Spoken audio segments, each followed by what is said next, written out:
ધંધુકામાં ક્ષત્રિય સમાજના અસ્મિતા મહાસંમેલનમાં રૂપાલાની ટિકિટ રદ કરવાની એક જ માંગ, મતદાન સુધી લડત ચાલુ રાખવાનો હુંકાર.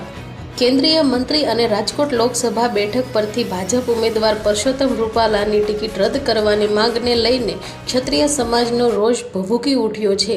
રૂપાલાએ ત્રણ વખત માફી માંગી હોવા છતાં ક્ષત્રિય સમાજ રૂપાલાની ટિકિટ રદ કરવાની માંગને લઈને અડગ છે, જેને લઈને આજે અમદાવાદ જિલ્લાના ધંધુકા ખાતે ક્ષત્રિય સમાજનું અસ્મિતા મહાસંમેલન સજાયું હતું, જેમાં ક્ષત્રિય અને રાજપૂત સમાજની 92 સંસ્થા આગેવાનો અને સમાજના લોકો હાજર રહ્યા હતા.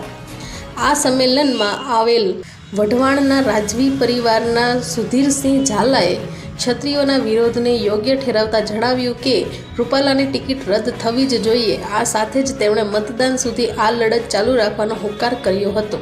જ્યારે ઝાલાવાડ ક્ષત્રિય સમાજના મુખ્ય પ્રમુખ રુદ્રરાજસિંહ ઝાલાએ જણાવ્યું કે જે તેના નેતા વાણી વિલાસમાં ભાન ન રાખે તે માફીને લાયક નથી. રૂપાલાની ઉમેદવારી રદ થાય એ જ સાચી માફી હશે.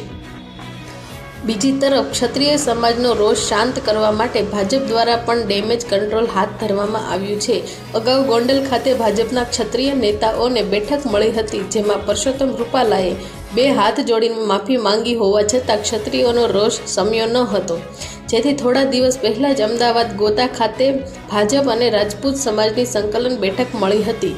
જોકે એ બેઠક પણ નિષ્ફળ નીવડી હતી અને તમામ ક્ષત્રિયો રૂપાલાની ટિકિટ રદ કરવાની માંગ પર અડગ જોવા મળ્યા હતા.